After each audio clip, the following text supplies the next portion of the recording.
The doors to the briefing room swung open at exactly 0800 hours. A woman in a Navy uniform walked inside.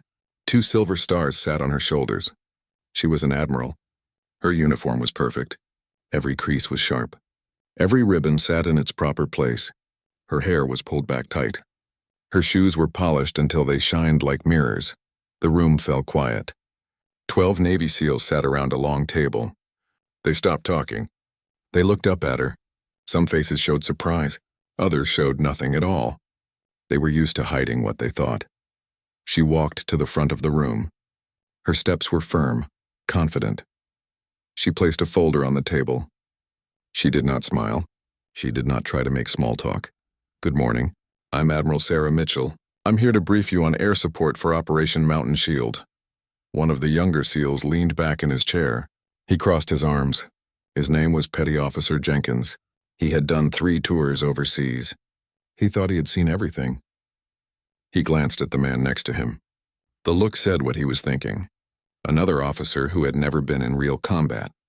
Another brass hat telling them how to do their jobs. The Admiral opened her folder. She pulled out several photos. She laid them on the table. They were satellite images of mountains, rough terrain, dangerous ground. Your insertion point is here, she said. She pointed to a valley between 2 peaks. Intel says the target is in this compound. You'll have 12 hours to get in and out. The team leader, Lieutenant Commander Harris, nodded. He was a big man with a thick beard. He had been a SEAL for 15 years. He had run hundreds of missions. He studied the photos carefully. What about air cover? He asked. You'll have 2 Apache helicopters on standby, the Admiral said, and A-10 support if things get hot. At the mention of the A-10, something changed in her voice. It was small. Most people would not have noticed. But these were SEALs. They noticed everything. Jenkins smirked. He whispered to the man next to him. She probably thinks the A-10 is the one with the fancy missiles. The other SEAL tried not to laugh. He covered his mouth with his hand. The Admiral continued. The A-10 will be your primary close air support. It's the best aircraft for this terrain. Low and slow. Heavy firepower. It can get into places other aircraft can't reach. She spoke about the aircraft with detail. She knew the weapon systems. She knew the capabilities. She knew the limitations. This impressed some of the men. But others still looked doubtful. One SEAL raised his hand. His name was Chief Martinez. He was older than the others. Gray touched his beard. Scars marked his arms. He had been doing this job since before some of these men were born. Ma'am, no disrespect, but have you ever worked with A-10s in combat? He asked. The room got quieter. Everyone waited for her answer. The Admiral looked at him. Her face stayed calm. Yes, Chief, I have some familiarity with the platform. Jenkins rolled his eyes. Some familiarity. That meant she had probably seen one at an air show once. Maybe she had read about them in a manual. He had heard this kind of talk before. Officers who knew everything from books but nothing from experience. Lieutenant Commander Harris tried to move the briefing forward. What's the response time if we need the A-10? 10 minutes from wheels up, the Admiral said. The pilot will be on station overhead for the duration of your mission. Is the pilot experienced? Another SEAL asked. Very, the Admiral said. Her answer was short, simple. Combat experienced? The SEAL pressed. Yes, how many missions? The Admiral paused. Just for a second. I don't have that pilot's exact flight log in front of me, but I can assure you the pilot knows what they're doing. Jenkins shook his head slightly. He thought she was dodging the question. He thought she did not really know. Just another officer giving them assurances that meant nothing when bullets started flying. The briefing went on for another 20 minutes. The Admiral covered extraction points, communication frequencies, weather forecasts. She was thorough, professional. She answered every question with precision, but there was still a wall between her and the team. They respected the rank. They did not respect the person wearing it. Not yet. As the briefing ended, Lieutenant Commander Harris stood up. Thank you, Admiral. We appreciate the support, she nodded. She started to gather her papers. The SEALs began to stand. They talked among themselves. The tension eased. The formal part was over. Then Jenkins spoke up. He was cocky, young, confident in a way that only came from not having failed yet. Admiral, can I ask you something? She looked at him. Go ahead, Petty Officer. Did you ever fly? He asked. Or have you always been on the command side? The other SEALs went quiet again. The question was bold. Some might say it was rude, but Jenkins did not care. He wanted to know if this woman had ever actually been in the fight. The Admiral studied him for a moment. She could have taken offense. She could have reminded him of his rank. She could have ended the conversation with a cold stare. Instead, something changed in her eyes, a hint of something that had not been there before. "I flew," she said simply. "What did you fly?" Jenkins pushed. A-10s, several heads turned. Now she had their attention. Flying the Warthog was different. That was not a desk job. That was not politics. That was combat, real combat. "How long?" Chief Martinez asked. His tone had changed. It was not challenging anymore. It was interested. 8 years, she said. "Multiple deployments. Where?" Another SEAL asked. "Afghanistan, Iraq, a few other places." The mood in the room shifted. It was subtle but real. These men had been to those places. They knew what those deployments meant. They knew what flying close air support meant. It was not safe. It was not easy. Lieutenant Commander Harris leaned forward. "Did you have a call sign?" In military aviation, call signs were important. They were not chosen. They were earned. They told a story. Sometimes they were funny. Sometimes they were embarrassing. Sometimes they marked a moment that defined a pilot's career. The Admiral's expression changed. Just slightly. A small smile touched the corner of her mouth. It was not smug.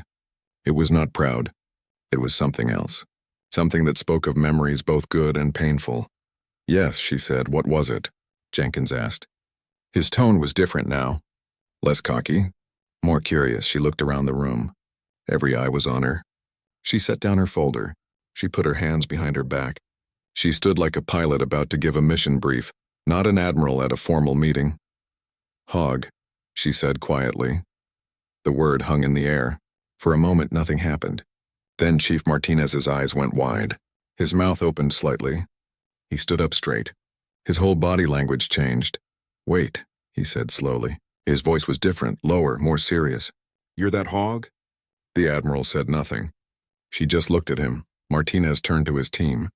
His face had gone pale. "It's her. It's really her." Jenkins looked confused. "What are you talking about?" Martinez ignored him. He stared at the Admiral. "The Valley, Afghanistan, 2012, that was you." She nodded once. Simple, no drama. "What valley?" Lieutenant Commander Harris asked. But he was already starting to understand. There were stories. Legends that got passed around in the special operations community. Tales of incredible acts. Impossible missions. Heroes who did things that should not have been possible. One of those stories was about a pilot. An A-10 pilot. Someone who had flown into hell itself to save a SEAL team. Someone who had taken on impossible odds and won. That pilot had a call sign. Hog. Martinez's hands were shaking slightly. "You saved my team. You saved my life." The room went completely silent. Every SEAL was now focused entirely on the Admiral. The woman they had dismissed minutes ago. The brass hat they thought had never seen real combat. Jenkins felt his stomach drop. He had been smirking at a legend. He had been doubting someone who had earned more respect in one mission than he might earn in his entire career. The Admiral's face remained calm, professional. But her eyes showed something.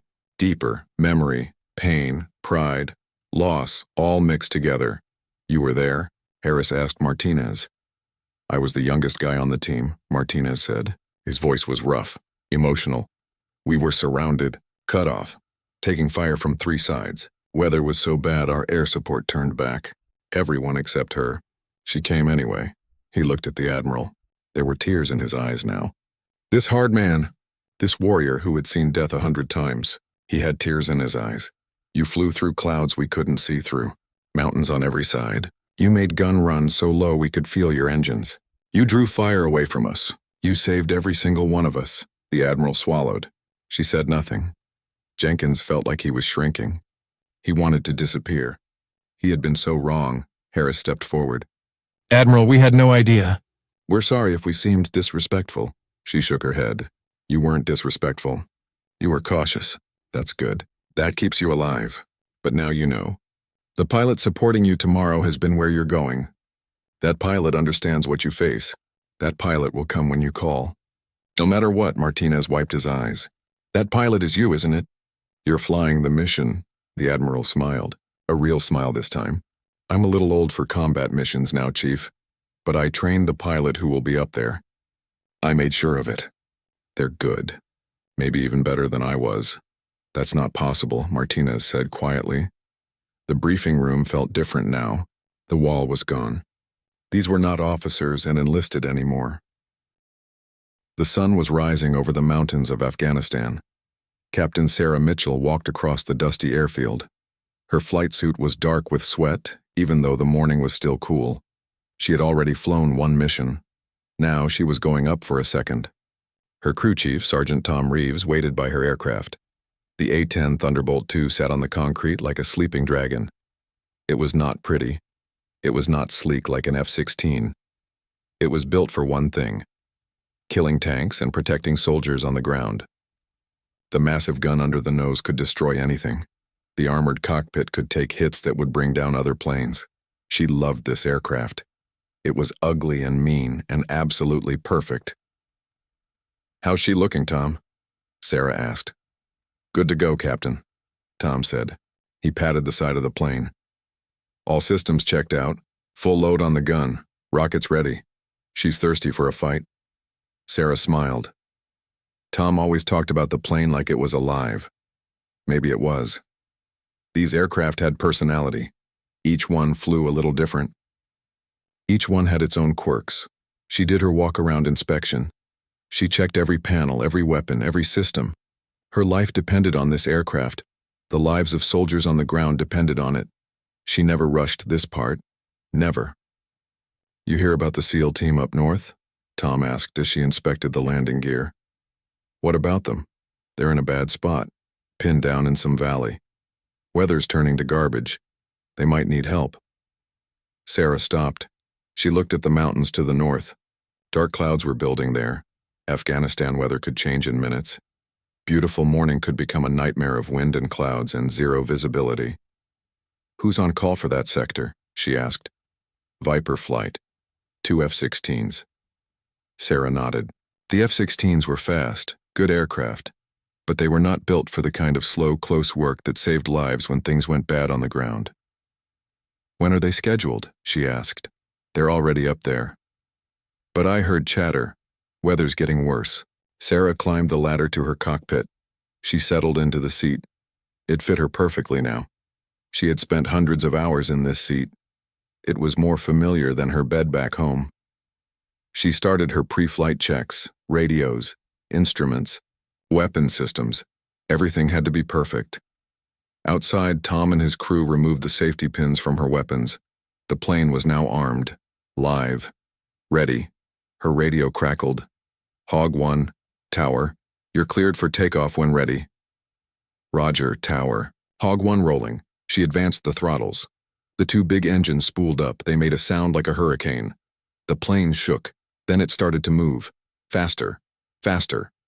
The runway blurred beneath her. She pulled back on the stick. The nose lifted. The wheels left the ground. She was flying. The ground fell away. The base became small below her. She climbed into the morning sky. The mountains stretched forever in every direction.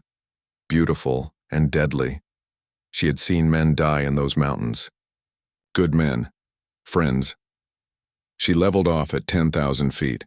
Her wingman, Captain Jake Morrison in Hog 2, pulled up beside her. They flew in formation, 2 A-10s heading north toward the areas where American forces were operating. "Hog 1, this is Hog 2. Jake's voice came through her helmet. "You seeing those clouds building?" "I see them," Sarah said. "Looks nasty. Think we'll get called up?" "Maybe." They flew in silence for a while. Below them, villages dotted the valleys. Mountains rose up like walls. This was some of the roughest terrain on Earth. Flying here was never safe. Low clouds could hide you from the enemy, but they could also hide you from the mountains. Both would kill you just as dead. Her radio came alive. Different frequency. Urgent. Any aircraft, this is Chaos 2-6. We are in contact, heavy fire, we need close air support immediately." Sarah's heart rate increased. She switched frequencies. "Chaos 2-6, This is Hog 1. What's your position? The voice that came back was young, scared, but controlled. Hog 1, we're in the Korangal Valley, grid coordinates. He read off the numbers. Sarah punched them into her system. Chaos 2-6, are you the SEAL team? Affirmative. We're in a bad spot. Real bad. We have wounded. We're surrounded on 3 sides. The F-16s were here, but they had to bug out. Weather's too bad. Sarah looked ahead. The valley he described was maybe 20 miles away. The clouds there looked like a solid wall. Dark. Angry. She could see rain falling in sheets. Chaos. 2-6. What's the ceiling in your area? Maybe 300 feet, maybe less. Visibility near zero. 300 feet in mountains, that was suicide. No pilot would go into that. It was against regulations, against common sense, against every rule of safe flying. Chaos 2-6, stand by. She switched back to Jake. Hog 2, you copy that traffic? I copied it, Jake said. His voice was tight. That's a death trap, Sarah. We can't go in there. She looked at the clouds again. He was right. Going into that valley would be insane. The mountains rose to over 8,000 feet on both sides. Flying at 300 feet meant threading the needle through a valley she could barely see. One wrong turn would fly her straight into a mountainside. But there were men down there. Americans. SEALs. They were dying while she flew safe circles up here in the sunshine. I'm going, she said quietly. Sarah, no. This is suicide. We'll wait for the weather to clear. Those men don't have time. You heard him. They have wounded. Then we'll call in artillery, something. But not this. This will get you killed. Sarah's hands tightened on the controls. Jake was her friend. He was a good pilot. He was also right. This was probably going to get her killed. I'm going, she said again. You stay high. If I don't make it back, tell my mom I love her. Sarah, don't do this. But she was already pushing the stick forward. The nose dropped. The altimeter began to unwind. 10,000 feet, 9,000, 8,000. She was diving toward the clouds. Chaos. 2-6, this is Hog 1. I'm inbound to your position. ETA 5 minutes. Mark your position with smoke if you can. Hog 1. Negative on the smoke. We're too close to the enemy. They'll use it to target us, but we can hear you're coming. The sound of your gun will be enough. Sarah's stomach was tight. Her mouth was dry. She was scared. Really scared. But she did not turn back. 7,000 feet.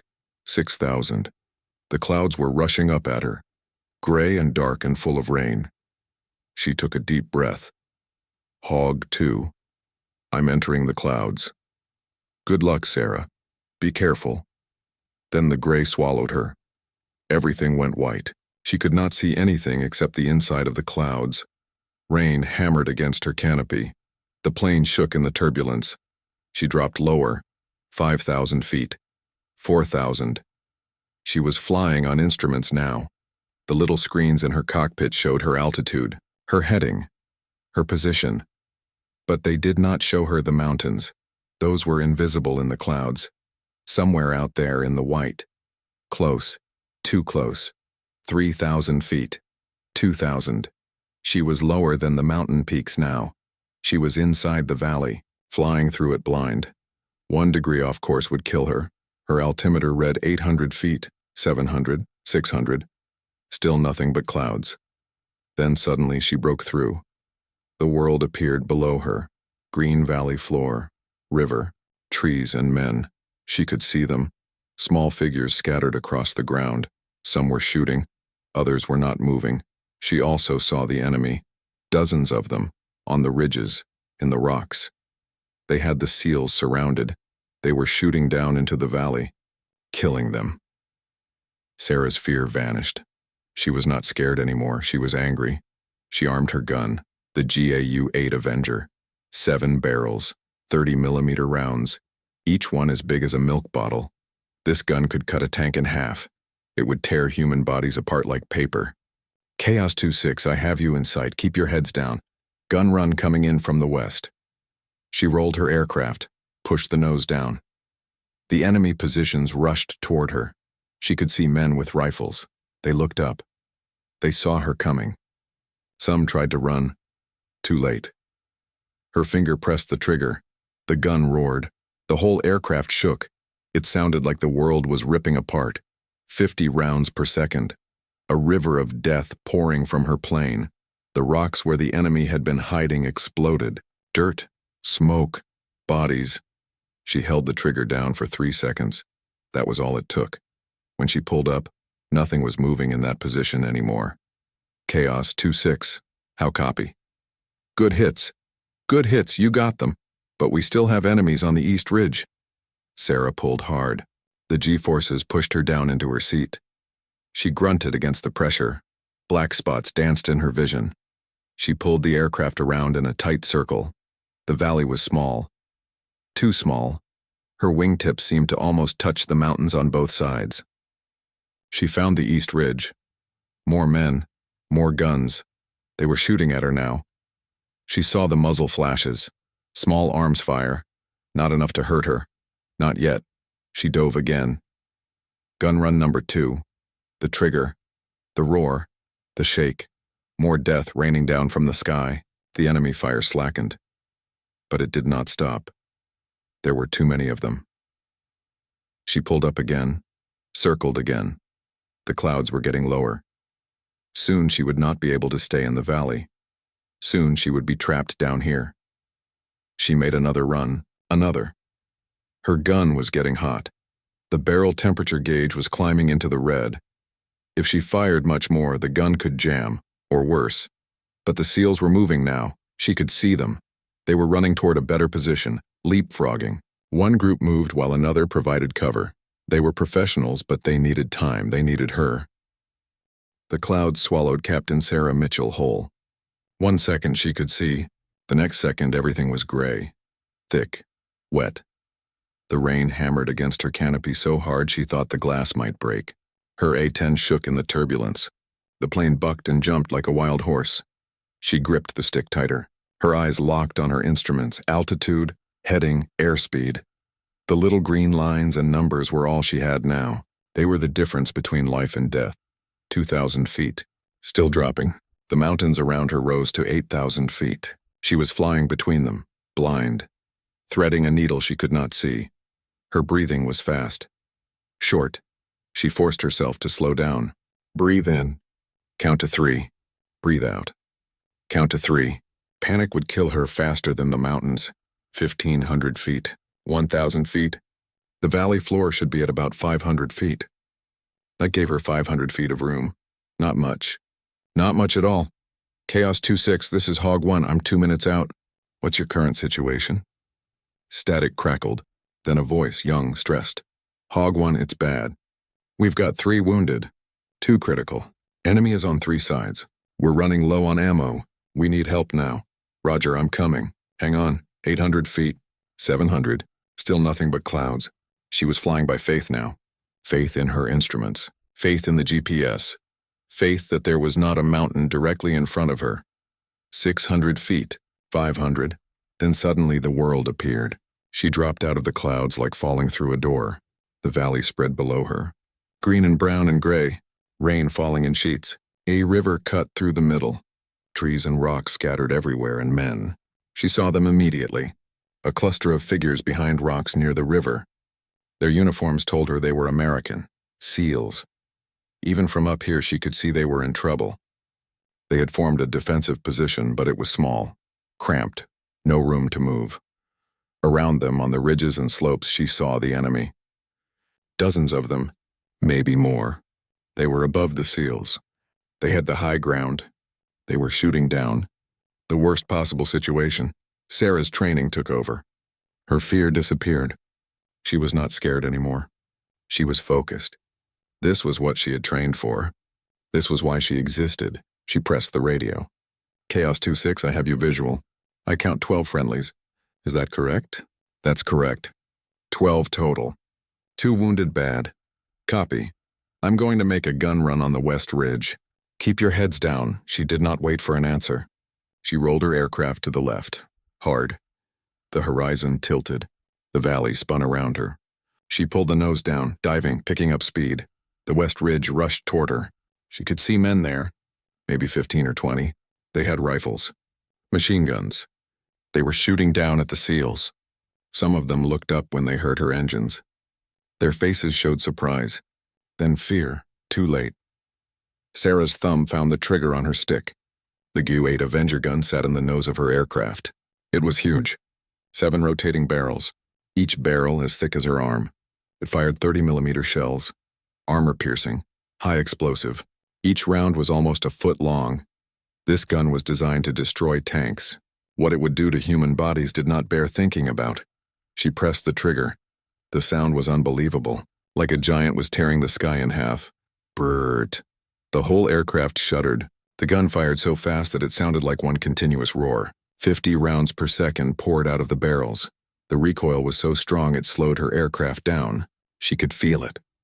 The plane actually decelerated from the force of the gun firing. Below her, the ridge exploded. Dirt and rocks and smoke flew into the air. The 30mm rounds hit with the force of small bombs. They did not just kill. They erased. Men who were standing 1 second were gone the next. Just gone. She fired for 3 seconds. That was all. 3 seconds. 150 rounds. The ridge looked like it had been hit by artillery. Sarah pulled back on the stick. Hard. The G-forces crushed her down into her seat. Her vision narrowed. Gray edges crept in from the sides. She grunted. Tensed her legs and stomach. Forced the blood to stay in her brain. The gray receded. She leveled out. Breathing hard. Her heart pounded in her chest like a drum. Chaos 2-6 assess. The voice came back immediately. Excited. Relieved. Good hits. Great hits. You got them all. But we still have contact on the east ridge and north slope. Sarah was already turning. The valley was small. Maybe a mile long. Half a mile wide. She could not make wide turns. She had to turn tight. Keep her speed up. Stay unpredictable. She found the east ridge. More enemy fighters. They were shooting at her now. She saw the muzzle flashes. Little sparks of light. Bullets reached up toward her. Most missed. But she heard a few hit. Ping, ping, ping, like hail on a tin roof. She ignored them. The A-10 was built to take damage. The cockpit was a titanium bathtub. It could stop bullets. The engines were separated and shielded. The aircraft could fly with one engine gone. It could fly with half a wing missing. It was tough. She lined up on the ridge, diving again. Faster this time. She needed to hit them before they found cover. Trigger. The roar. The shake. The world ending in fire and smoke below her. She walked her fire across the ridge. Left to right, methodical, thorough. When she pulled up, the east ridge was quiet. Chaos 2-6, east ridge is clear. What else you got? North slope. Maybe 20 enemy. They're the closest to us. They're trying to move in. Sarah looked north. She saw them. They were moving down the slope toward the SEAL position, bounding. One group moved while another covered. They were trained, professional, probably Taliban. Maybe foreign fighters, did not matter. They were trying to kill Americans. That made them her targets. She came around for another run. This one was harder. The north slope was steep. She had to dive at a sharp angle. Come in low, real low. The SEALs were close. Too close. If she missed, if her rounds went long, she might hit her own people. She pushed the doubt away. She was good at this. One of the best. She would not miss. Down she went. The slope filled her vision. She could see individual men now. See their faces, young, old, bearded. They saw her coming. Some ran. Some tried to shoot her. Some just stood there, frozen in fear. Her finger tightened on the trigger. Then her gun jammed. The roar stopped. The trigger went dead under her finger. Nothing happened. Sarah's blood went cold. She pulled the trigger again. Again. Nothing. The gun was dead. She pulled up. Cursed. Checked her ammo counter. She still had rounds. But something was wrong. The gun was not firing. Chaos 2-6, my gun is down. I'm Winchester on the main gun. Winchester. Military slang for out of ammo. Even though she still had bullets, the gun would not work. Same result. Hog 1, we need you. They're getting closer. We can't hold them. Sarah looked down at the enemy fighters. They were still coming. Moving faster now. They must have realized her gun stopped. They were getting brave. The SEALs were going to die if she did not do something. All 12 of them. Men with families. With wives and children waiting at home. With friends. With futures, she made a decision. A crazy, desperate, stupid decision.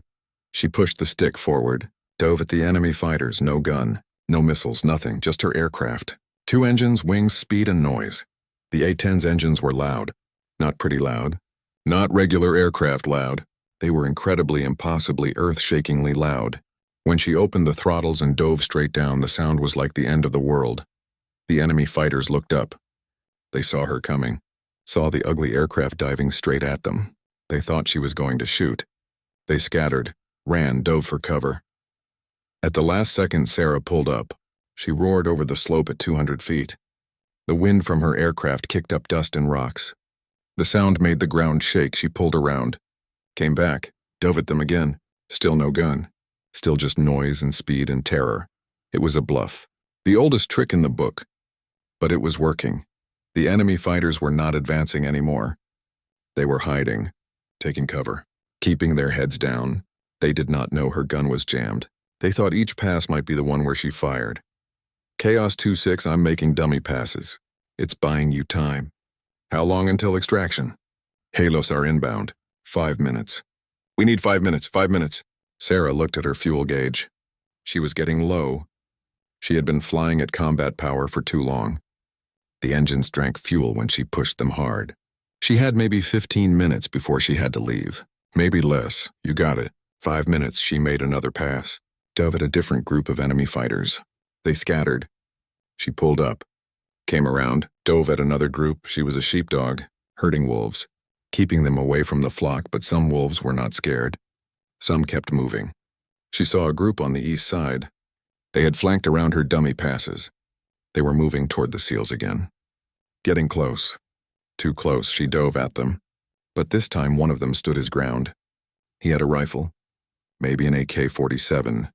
He aimed at her, fired, full automatic. Sarah felt the impacts. Thump, thump, thump. Harder than before. More of them. She glanced at her instruments. Everything still looked good. No warnings. The tough old warthog was taking the hits. She passed over the fighter.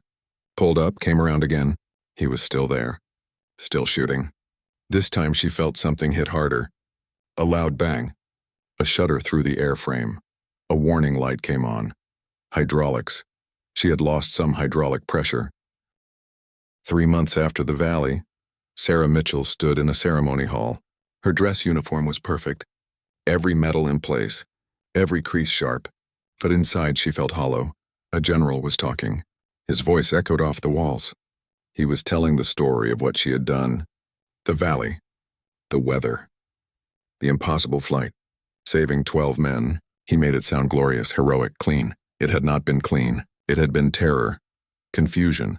The certainty that she was about to die. Captain Sarah Mitchell stepped forward. She walked to the front of the room. Her steps were measured, precise. She stood at attention. The general held up a medal. The Distinguished Flying Cross. A silver cross with a small propeller in the center. It looked tiny, light, like it should not mean anything, but it meant everything. For extraordinary achievement while participating in aerial flight. The general read. Captain Mitchell displayed remarkable courage and skill. Despite extreme weather conditions and heavy enemy fire, she single-handedly provided close air support that saved the lives of 12 American servicemen. Her actions were in keeping with the highest traditions of military service. He pinned the medal to her uniform, shook her hand. Everyone applauded. Sarah stood there, smiled, said thank you, but part of her was still in that valley. Part of her would always be there. After the ceremony, people came up to her. Officers, enlisted. Everyone wanted to shake her hand. Tell her she was a hero. She smiled and nodded and said the right things. But she wanted to disappear. Then she saw him. A man in a Navy uniform, beard, scars on his face. He was waiting at the back of the room. When their eyes met, he nodded. Just once, she walked over to him. Up close, she could see he was young. Maybe 25. But his eyes were older. Much older. She knew those eyes. She had seen them in her mirror every morning. Captain Mitchell, he said. His voice was quiet, rough. I'm Petty Officer Sam Martinez. I was in the valley. Sarah's breath caught. One of the 12. One of the men she had saved. It's good to meet you, she managed to say. I wanted to thank you, Martinez said. In person. What you did. There aren't words. You gave me my life back. You gave all of us our lives back. Sarah did not know what to say. She had not expected this. Had not wanted it. Somehow it made everything more real. I was just doing my job, she said. Martinez shook his head. No, ma'am. You did way more than that. You flew into conditions that grounded everyone else. You stayed when you should have left. You took hits for us. You saved us. He paused. His voice broke a little. My daughter was born 2 months ago. I named her Sarah after you. I'm only here to be her father because of what you did. Sarah felt tears coming. She blinked them back, not here, not in front of everyone. I'm honored, she said. Congratulations on your daughter. They talked for a few more minutes. Then Martinez left. Sarah stood alone. She felt the weight of his words. His daughter. A whole life that existed because Sarah had made certain choices, had taken certain risks. It should have felt good. It did not. It felt heavy, like a responsibility she had not asked for but could never put down. That night, Sarah had the dream again. The nightmare. She was back in the valley, flying through clouds, but in the dream she made a wrong turn. The mountain appeared in front of her. Too close, too fast. She pulled up, too late. The impact. She woke up gasping, covered in sweat, her heart pounding. She looked at her watch. 3 a.m. Same as always. The dream came almost every night now. She got up, walked to the window. The base was quiet, dark, peaceful, but peace felt wrong, felt like a lie. There were men out there right now, in danger, fighting, dying, and she was here, safe. The guilt was like a stone in her stomach. She had saved 12 men, but how many had she not saved? How many missions had she flown where someone died anyway? How many times had she been just a few seconds too late? She went back to bed but did not sleep. She never really slept anymore. The months passed. Sarah flew more missions, more close air support, more danger. She was good at it. Maybe too good. They kept sending her on the hardest missions, the most dangerous calls. She never said no, never turned down a mission. Some of the other pilots started to worry. Her wingman Jake talked to her one day after a flight. Sarah, you need to slow down, he said. You're flying too much. Taking too many risks. I'm fine, she said. No, you're not. I can see it. Everyone can see it. You're burning out. I said I'm fine, but she was not fine. She was breaking. Piece by piece. Mission by mission. Each time she flew, she remembered the valley. Each time she saw enemy fire, she felt those bullets hitting her aircraft. Each time she heard a call for help, she heard the desperation in that SEAL's voice. She could not escape it. Did not want to escape it. The valley had changed her, made her harder, more driven, more willing to risk everything. 1 year after the valley, Sarah was promoted to major. More responsibility, more missions to plan, less time in the cockpit. She hated it. Behind a desk, she was just an officer. In the cockpit, she was useful. She was saving people, but the dreams got worse. Not just the valley now. Other missions. Other close calls. Faces of men she had seen die. Faces of enemies she had killed. They all blurred together into a nightmare that never really ended. She started seeing a counselor, a psychiatrist. They said she had PTSD, post-traumatic stress disorder. They gave her a name for what she was feeling. It did not help. Knowing what it was called did not make it better. The psychiatrist wanted her to take time off. Rest. Recover. She refused. If she stopped flying, what was she? Just another person carrying around trauma. In the air, she had purpose. She had meaning. 3 years after the valley, Sarah made captain, not the rank she already had. A promotion to major had already happened. This was different. This was command. They put her in charge of a squadron. 12 A-10s, 36 pilots, support crews, hundreds of people. She was good at it. Fair but tough. She trained her pilots hard, made them practice the difficult scenarios, the impossible situations, because she knew those situations happened. She had lived them, but being in command meant flying less. More paperwork, more meetings, more politics. She missed the simplicity of the cockpit, the clarity of the mission, save the people on the ground. Everything else was secondary. Her call sign followed her. Hog. Everyone knew the story now. It had spread through the military. The pilot who flew into hell, Who saved the SEALs? Who took 17 bullets and kept flying? They said it with respect, with awe. But Sarah heard the weight behind it, heard the expectations. She was Hogg. She was supposed to be fearless, unbreakable, a legend. But legends were not real. They were stories. And Sarah was just a person who was tired, scared, broken in ways that did not show. 5 years after the Valley, Sarah received a letter. It was from Martinez, the SEAL from that day. He wrote to tell her something. One of his teammates from the Valley had been killed. In Syria, an IED. He was the first of the 12 to die.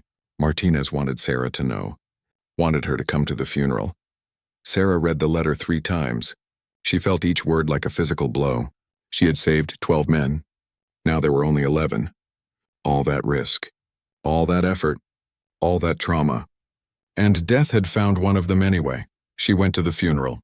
It was in Virginia. A small town. The church was packed. The man's name was Staff Sergeant Michael Chen. He had a wife, 2 kids, parents, friends, a whole life. Sarah sat in the back. She wore her dress uniform. She did not want to be noticed. Did not want to draw attention.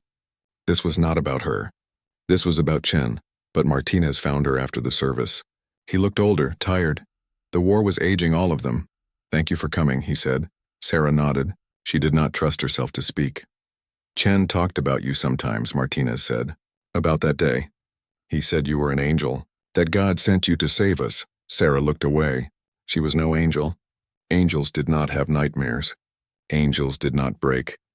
"I'm sorry for your loss," she managed to say. Martinez was quiet for a moment. Then he said something that Sarah never forgot. "You gave him 5 more years. 5 years he would not have had. He got to see his kids grow up. Got to make memories. That's because of you. Don't ever forget that." Sarah left the funeral and drove for hours. She did not know where she was going. Did not care. She just drove. Finally, she pulled over, sat in her car, and cried. Really cried. For the first time since the Valley, she cried for Chen, for his family, for all the men who did not come home, for all the people she had not been able to save, for the girl she had been before the Valley, the one who was not broken. She cried until there were no more tears. Then she sat in silence, watching the sunset, thinking about choices, about costs, about what it meant to be a hero. Heroes paid a price. They carried weight. They lived with choices that normal people never had to make. Chen was dead, but he had lived 5 more years. Had been a father, a husband, a friend. That counted for something. That mattered. Sarah started her car. Drove back. She did not feel better. But she felt something. Maybe it was acceptance. Maybe it was just exhaustion. She was not sure. 8 years after the Valley, Sarah was promoted to lieutenant colonel, then finally admiral. 1 star, then 2. Each promotion took her further from the cockpit, further from the things she was good at, but she used her position, used her rank. She made sure close air support was a priority. The word hung in the air like a bomb. Hogg. Admiral Sarah Mitchell watched the recognition spread across Chief Martinez's face. His eyes went wide. His mouth opened. He looked like he had seen a ghost. Maybe he had. The person who had saved his life 13 years ago. The pilot who had become a legend. The call sign that every SEAL knew. And she was standing right in front of him. "Wait," Martinez said slowly. He stood up from his chair. His whole body was tense. "You're that Hogg?" "The Hogg?" Sarah nodded once, simple, no drama. The room exploded. Not with noise, but with energy. Every SEAL suddenly sat up straighter. Leaned forward. The casual attitude vanished.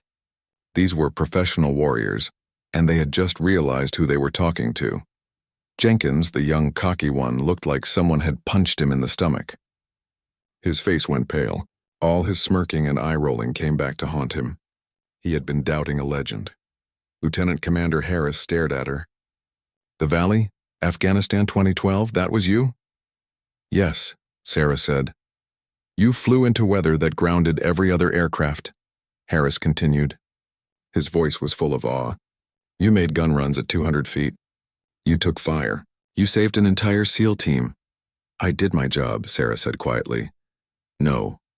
Martinez's voice cut through the room. It was sharp, emotional. "No, ma'am. You did way more than your job." He turned to face his team. His hands were shaking slightly. Sarah could see tears in his eyes. This hard man, this warrior, he was crying. I was there, Martinez said to his teammates. I was the youngest guy on that team, 22 years old. It was my second deployment. We got ambushed in a valley. Weather turned to hell. We were surrounded, taking fire from 3 sides. We had wounded. We were running out of ammo. We called for air support. He paused, wiped his eyes, continued. The F-16s came. They took one look at the weather and turned back. Too dangerous, too risky. We were going to die. All of us, we knew it. Then we heard her. Martinez pointed at Sarah. We heard her engines, coming through the clouds. We could not see her, but we heard her. Then her gun, that sound, that beautiful sound. She was firing, killing the enemy, saving us. The other SEALs were listening intently. Nobody moved.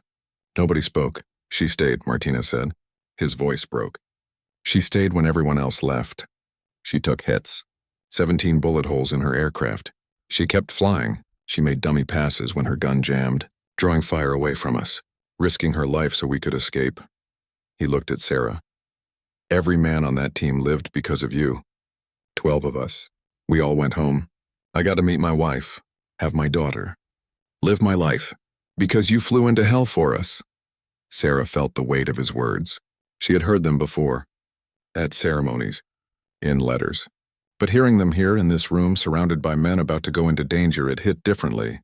Chief Martinez, she said softly. How is your daughter? His face changed, surprise, then warmth. She's 12 now. Smart as a whip. Wants to be a pilot like you, Sarah smiled. A real smile. Sarah, right? You named her Sarah. Yes, ma'am. After you. She knows the story. She knows why she has her name. She's proud of it. The room was still silent. Then Jenkins stood up. His face was red, embarrassed, ashamed. Admiral, I apologize, he said. His voice was rough. I was disrespectful. I doubted you. I was wrong. Completely wrong. Sarah looked at him. She saw herself in him, young, confident, thinking they knew everything. She had been there once, before the valley taught her differently. Petty Officer Jenkins, you were not disrespectful, she said. You were cautious, questioning. That is good. That keeps you alive. You had no way of knowing who I was. No reason to trust me just because of my rank. Trust is earned, not given. But you earned it, Jenkins said. Years ago. In that valley, you earned the respect of every operator who has heard your story. Harris stepped forward. Admiral, I have to ask. Are you flying the mission? Are you our air support tomorrow? Sarah shook her head. No, Commander. I'm too old for combat flying now. Too much rank. Too much responsibility. But the pilot who will be supporting you, I trained her myself. She's one of the best. She knows what's at stake. She'll be there when you need her. Is she as good as you? One of the other SEALs asked. Sarah paused. Thought about it. She's better. She has better technology, better training, and she learned from my mistakes. She'll keep you safe. Martinez sat down heavily. He was still emotional, still processing. I never thought I'd meet you again, he said. After that day you disappeared. We tried to find you, thank you, but you moved on. Different base, different missions. I stayed busy, Sarah said, which was true.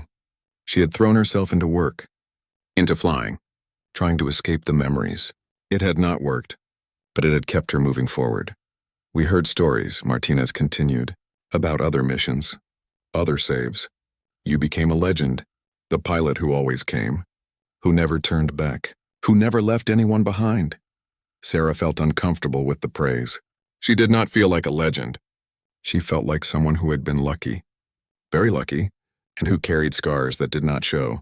I did what needed to be done, she said, same as all of you do. Every day. Harris looked at his team, then back at Sarah. Admiral, I think we need to restart this briefing, because now we understand who you are, what you've done. We'll listen differently now. Sarah nodded. She walked back to the front of the room, spread out the maps again, but the atmosphere was completely different. The wall was gone. The distance was gone. These were warriors talking to another warrior. Rank did not matter anymore. Experience did. Courage did. Understanding did. She walked them through the mission again. Every detail, every contingency. But now they asked different questions, better questions. Questions that came from respect and trust. When she mentioned the A-10 support, nobody doubted. Nobody questioned. They knew she would not put them in bad hands. If she said the pilot was good, the pilot was good. The briefing lasted another hour.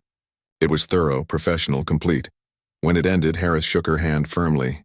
"Thank you, Admiral, for everything. For then, for now, for understanding what we face out there." "Bring your people home safe, Commander," Sarah said. "That's all that matters." The team started to file out. Martinez hung back. When the others were gone, he approached her. He pulled something from his pocket, a photo. He handed it to her. Sarah looked at it. A young girl, dark hair, bright smile. "Beautiful, that's Sarah," Martinez said. "My daughter." "Your namesake." Sarah stared at the photo. This girl existed because of choices Sarah had made 13 years ago. In a valley. In the clouds. In the terror and chaos of combat. "She's beautiful," Sarah said. Her voice was thick. "She wants to meet you someday," Martinez said. "If you'd be willing." "She has so many questions. About flying. About the military. About being brave." Sarah handed back the photo. "I'd be honored. But Martinez, I need to tell you something. I wasn't brave that day. I was terrified. More scared than I've ever been in my life." Martinez looked at her. Really looked at her. "That's what brave is, ma'am. Being terrified and doing it anyway. You could have turned back. You had every reason to. But you didn't. You came for us. That's courage." Sarah felt the words settle into her. Maybe he was right. Maybe courage was not the absence of fear. Maybe it was acting despite the fear. Despite knowing the cost. Despite everything. "How many of the original 12 are still around?" Sarah asked quietly.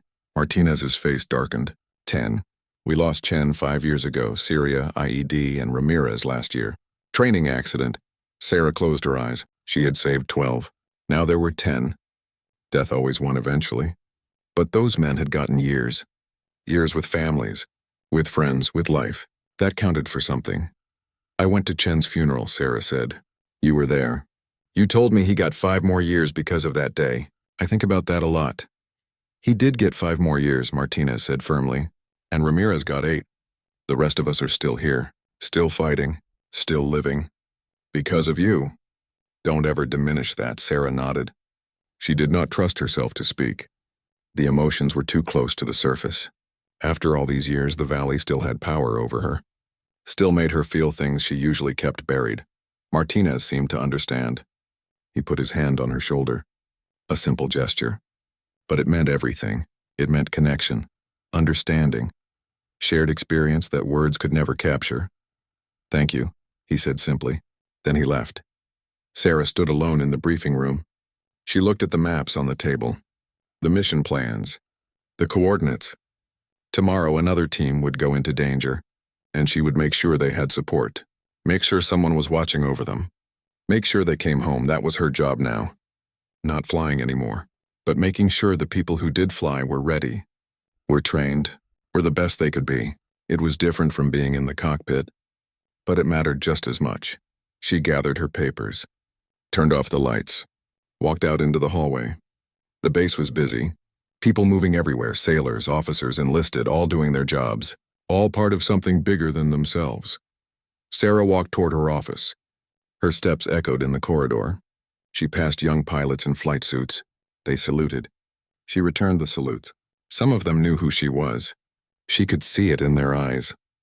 The recognition, the awe, the weight of expectation.